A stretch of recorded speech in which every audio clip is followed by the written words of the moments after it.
Good afternoon. You are in the web applications track. This is the talk, How I Met Your Girlfriend, and I'm going to leave you in the capable hands of Samy Kamkar. Thank you. Welcome, everybody. This is How I Met Your Girlfriend. It will hopefully be a little more interesting, or less interesting, I'm not sure. But basically, we're going to talk about some pretty cool attacks and How I Met Your Girlfriend using those attacks. Just briefly, a little bit about who I am. I am, what's so funny? It's just Lady Gaga. I am a security researcher for fun. I do it on the side. I love it. It's great stuff. I get to meet great people like you guys and learn a lot from you guys too. You may know me as the author of the Samy worm on MySpace a couple years back. It was a virulent XSS worm. I co-founded the company Phonality. We make IPPBX phone systems.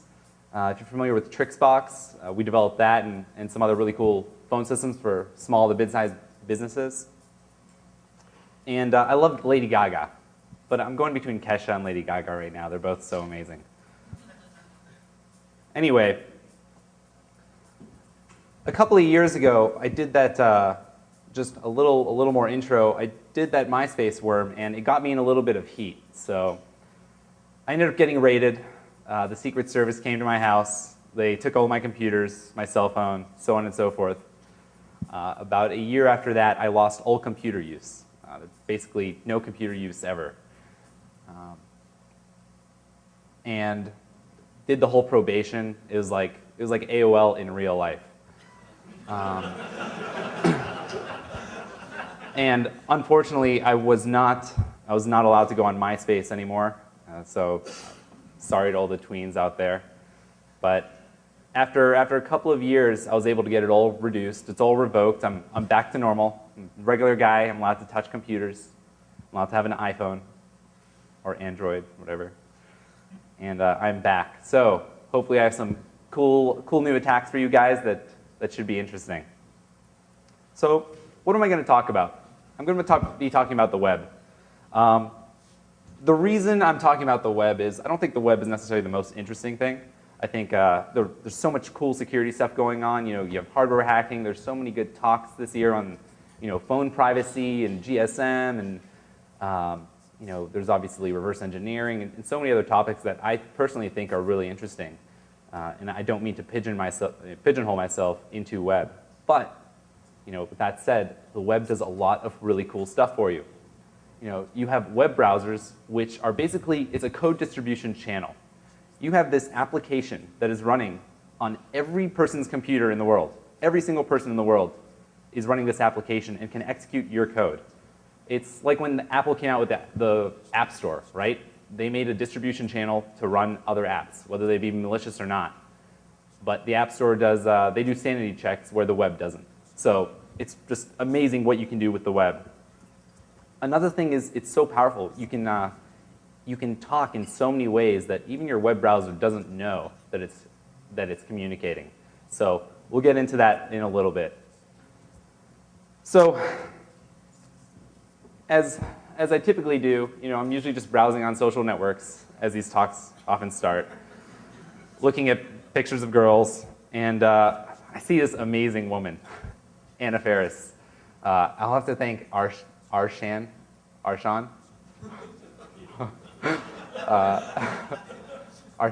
Debirsiagi for this one. He introduced me to Anna Faris, and ever since I've been in love since yesterday. So I made my talk, and I had to bring her in. So as I was checking out her profile, I was like, man, I need to meet her, right? She looks like the kind of girl I want to know. How do I meet her? And when you're on Facebook, the first thing you do, you try to go to the pictures. It's restricted. You try to look at her info, maybe. I usually don't look at the info. I just look for the pictures. But at that point, I go to the info, and I say, ooh, in a relationship. I'm like, ooh, that's not good. You can't. It's harder to meet someone when they're in a relationship. It's not in an open relationship. It's not complicated, unfortunately. So who is this guy? So I look him up. I look into who he is. He's some big shot, certified information security specialist professional, CEO of Sec Theory, co-author of this awesome book called XSS Exploits, Cross-Site Scripting Attacks and Defense, author of Detecting Malice, co-developer of Clickjacking, which is really cool, with Jeremiah Grossman, who is also really cool. This guy runs hackers.org and slackers.org.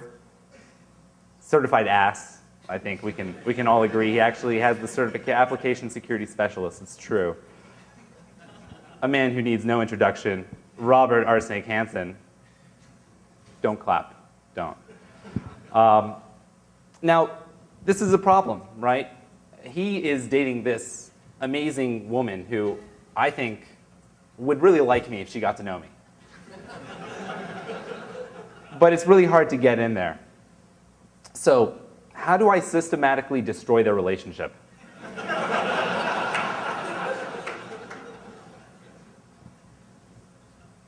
The first thing is, I know a little bit about computers and obviously security, things like that. Maybe I can attack him. Maybe I can attack him, do a little manipulation there, and then go after her. The problem is I'm dealing with a pretty tough target, right? This guy obviously understands security.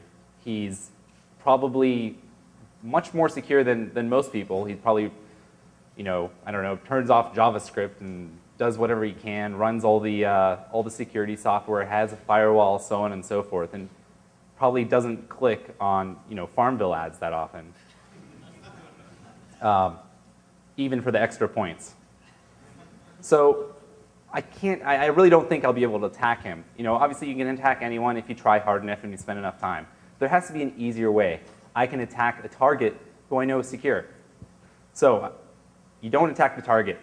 You attack what they use, right? Every day we're using other things. We're using our cell phones, we're using websites, we're using our bank, whatever. So let's do that. What I want to do is I want to get into RSnake's Facebook. That's my goal. So what are we going to do? I'm not going to XSS him, right? He's not going to fall for that. He's not going to fall for some CSRF on a page. He's probably not going to enter his credentials into a website that ends in .ru. Well, except that one time for that mail order thing. But so Facebook, we'll take a quick look here. Facebook, if you look, is run by PHP. Today, it's actually, some of you are probably familiar, it's actually running something called Hip-Hop, which is their own implementation of PHP. I think it compiles PHP into C++. It's not full PHP, but it's I think most of it. I believe it's open source at this point.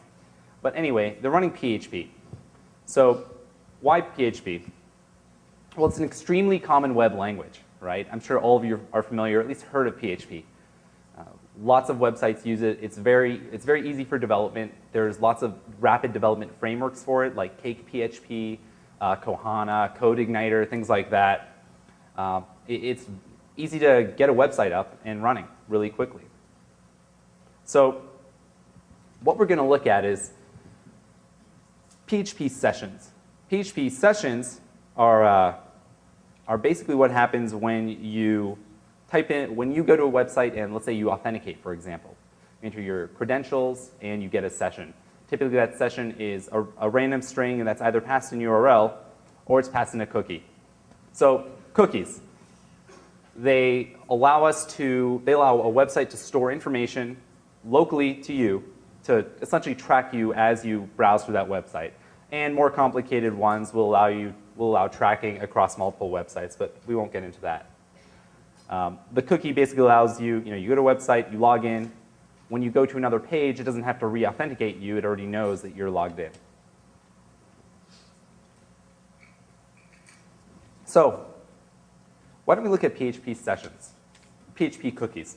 Let's see how those work. So I ripped open PHP. PHP is open source, so we get to take a look at all of the source code. So here what we see is basically the session start function. If you're familiar with PHP, you may have used the session start function. It's the de facto standard for starting a session in PHP. If you already have a session established, as the client if you have the session established, it'll reuse your existing session. Essentially what you get is you get a random identifier that's stored locally, and then the server will contain all the actual session data that identifies with that random identifier. So if you look at this function, one thing really happens. The primary thing is you get a random string, and that random string is produced in this PHP session create ID function in session.c.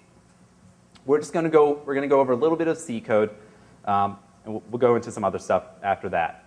But if we see here, we're looking at a couple of things. You can see we have we create this buffer, and it includes a couple of different things. It includes the remote adder. That's your IP address. That's 32 bits.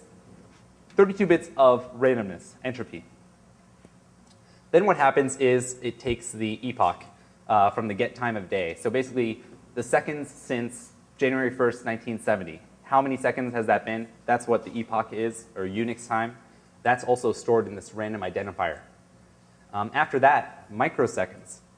That's another 32 bits. Microseconds is basically how many microseconds in a second. So as soon as you, let's say, go to facebook.com, you type in your username, you type in your password, and you authenticate, you get this cookie. They take your remote your IP address. They take your epoch, the time you logged in. They take the microseconds from the system, the time you logged in. And they also use this thing called LCG value. This is just a random number. That's 64 bits. After that, they also SHA-1, which is a type of hash. It may MD5, it may use SHA-1. You can also use your own hashing if you'd like to basically hash that random string and produce this random identifier that's unique to you that basically says, you know, I am whomever, I'm logged into Facebook, and I would like to, from now on, you know I'm logged in, so I get all my permissions or whatever. The same thing happens when you log into your bank. So if we look, again, here's how much entropy we have. We have IP address, 32 bits, epoch, 32 bits, microseconds, 32 bits, a random value, 64 bits. It's a total of 160 bits. If you SHA-1 that, you still get, SHA-1 is also 160 bits. So if I were to brute force this, for example, there's no way I'm going to get it. Just a little primer. I'm sure a lot of you are knowledgeable in this. But a lot of the time, you know, especially in web, we don't have to deal with bits. And bits kind of get confusing. It's like, is 64 bits twice 32 bits? Or it's a lot more, right? But how much more? So we'll just do a quick primer on bits. So for every 10 bits, a good rule of thumb is add 3 zeros. So if you have 10 bits, that's 1,000. 20 bits, 1,000,000. 30 bits, 1,000,000,000. And then for basically the low number, 0, 1, 2, 3, you basically can start. So for example, 5 bits means 32, right? 1, 2, 4, 8, 16, 32. Or 2, 4, 8, 16, 32. So if we have 5 bits, then that's 32. But if we have 15 bits, we take our 3 zeros and the 32, and you get 32,000. That's a quick way to get an approximation of what you're looking for bit-wise. So what is 160 bits, right? You know, you hear people, you know, they crack 110 bits in a year. Well, that just means 111 bits will take 2 years. It doesn't necessarily mean, you know, 128 is still way far off. So 160 bits, if we could, let's say, brute force 100 trillion values per second, 160 bits would still take 900 quadrillion eons. I had to look up what an eon was. It's 500 million years.